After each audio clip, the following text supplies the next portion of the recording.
Bonsoir à tous, merci Frédéric pour cette introduction à l'introduction. Je remercie évidemment Frédéric pour son engagement contre le négationnisme depuis de nombreuses années et d'avoir fondé les assises contre le négationnisme, et en particulier cette année d'avoir dédié évidemment ce colloque à la lutte contre le négationnisme, contre le génocide des Tutsis au Rwanda. On s'était rencontré avec Frédéric il y a quelques années maintenant. On avait découvert ensemble justement le Rwanda, la lutte contre le négationnisme, à un moment où, avec l'Union des étudiants juifs de France, mais Sacha a dû le rappeler ce matin et j'imagine Frédéric aussi, nous avions décidé d'engager un dialogue des mémoires pour faire en sorte de partir à la découverte de l'histoire du génocide des Tutsis et de partir au Rwanda physiquement pour apporter une aide aux rescapés. Nous étions partis avec plusieurs personnalités qui, depuis lors, ont fait un bout de chemin dans leur vie politique. Richard Presquier, qui n'était pas encore président du CRIF à l'époque, Christiane Taubira, qui n'était pas encore ministre de la Justice à l'époque, et d'autres. Et il y a beaucoup ici de militants qui sont engagés depuis de très nombreuses années, qui font partie tous ensemble d'un même mouvement qui veut plus de justice et la vérité par rapport au génocide des Tutsis. Je veux juste dire le nom d'un d'entre eux que ça va gêner particulièrement, qui est Patrick Saint-Exupéry, qui a été pour beaucoup un guide en termes éthiques et d'engagement par les articles qu'il avait fait en 1994 du Rwanda, par les articles d'enquête qu'il avait fait en 1998, puis après par ses livres très clairs, très engagés et surtout très objectifs.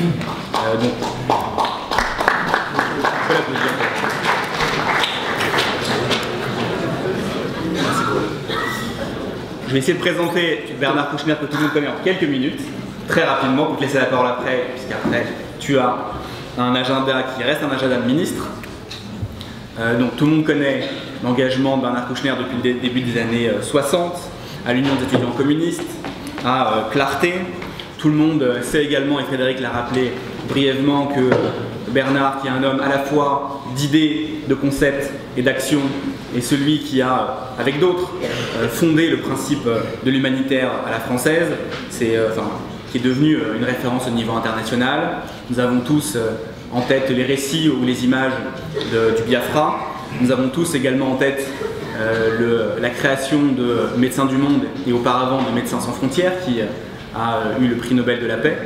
Et rendre hommage à Bernard Kouchner par rapport à ça, puisque MSF a eu l'indélicatesse de ne pas l'inviter à Oslo pour la réception du prix, alors qu'il était un des fondateurs de Médecins sans frontières.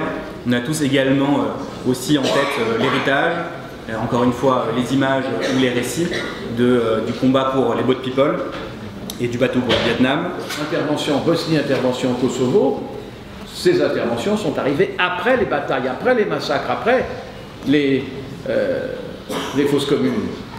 La seule intervention, à ma connaissance, qui ait pu empêcher une guerre, c'est l'intervention en Macédoine, où il y a eu entre 800 et 1000 casques bleus, c'est pas énorme, qui sont restés en permanence, alors que la Macédoine comportait la même disposition ethnique, si j'ose dire, en tout cas la même disposition de fracas et d'opposition qu'au Kosovo.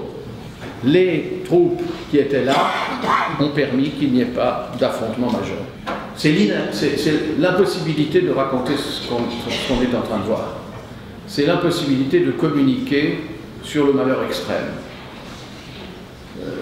Alors, comme on m'a demandé de parler du négationnisme, moi, mon expérience du négationnisme, c'est que dans tous les massacres que j'ai rencontrés depuis le départ, c'est-à-dire le Rwanda en 68, il y a toujours eu des négationnistes. Il y a toujours eu des gens qui disaient « mais non, vous ne l'avez pas vu ». Eux n'y étaient pas, bien entendu. Car rares sont les négationnistes qui parlent de ce qu'ils ont vu. Car il y a une espèce de fraude commune aux négationnistes, c'est de ne pas voir ce dont ils parlent, de ne jamais l'avoir vu, de ne jamais être allé sur place. Non seulement c'est complètement mécaniquement la routine, mais il y a des moments d'exacerbation, évidemment, comme le triste exemple, le scandaleux exemple du Rwanda. Là, on va aller vite parce que ce ne sont pas des souvenirs qu'on peut rappeler vite. Moi, après avoir et avec quelques amis, nous n'étions pas nombreux. J'étais pendant le génocide, là-bas, à l'appel de Kagame, en effet, qui voulait que nous fassions sortir. J'avais une petite réputation sans doute, je n'étais plus ministre, et il fallait faire sortir les enfants des orphelinats. Ce que nous avons fait. Malgré le refus de croire que la participation française était une participation génocidaire, vous vous heurtez à des gens qui, je voudrais accuser personne, mais le juge en charge, n'est-ce pas, n'est jamais allé au Rwanda. Jamais. Bon, je vous raconte ça, j'ai honte de vous le raconter, mais c'est la réalité. Et je sais que ces gens qui n'avaient jamais vu tout ça ont écrit dans des livres que j'avais marché sur les enfants Hutus qui avaient été massacrés par les Tutsis, dans un endroit très précis, avec tous les témoignages des familles qui avaient pu parler, des rares rescapés. Donc, comme c'est votre pays, j'arrête parce que j'en ai pour des heures, c'est comme qu'il s'agissait de la France, et que j'étais assez sensible, plus encore que dans les autres massacres que j'avais tenté d'éviter.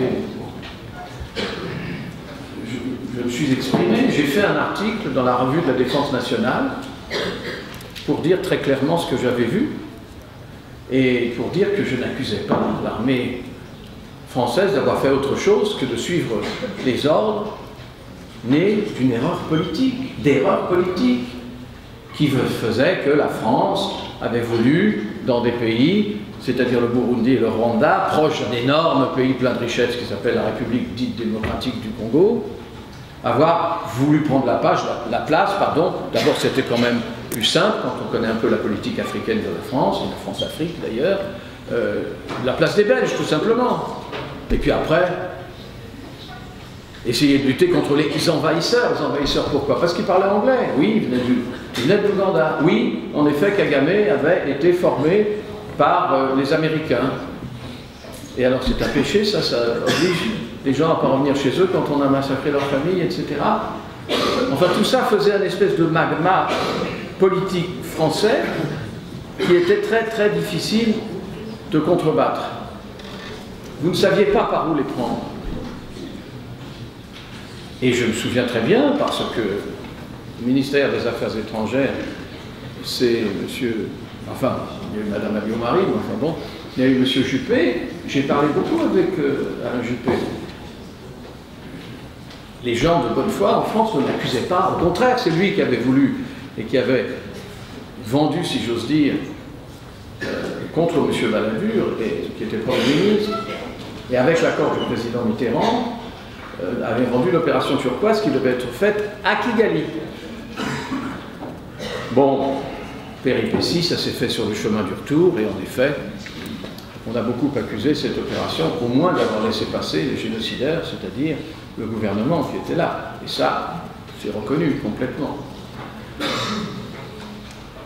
Donc, l'obscurité autour des décisions politiques, j'en ai évidemment parlé à François Mitterrand, qui est plusieurs fois,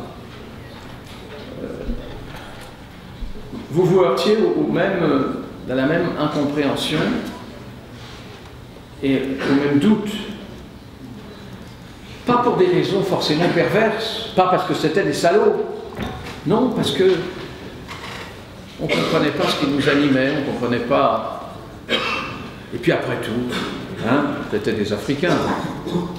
Et puis après tout, c'était entre eux. Et puis après tout, ça ne regardait pas. Voilà, alors, bon, on peut dire ça pour le Darfour, hein. S'il n'y en a pas, et il n'y en a pas, on interviendra, hélas, toujours trop tard par rapport au premier mort ou au dernier mort.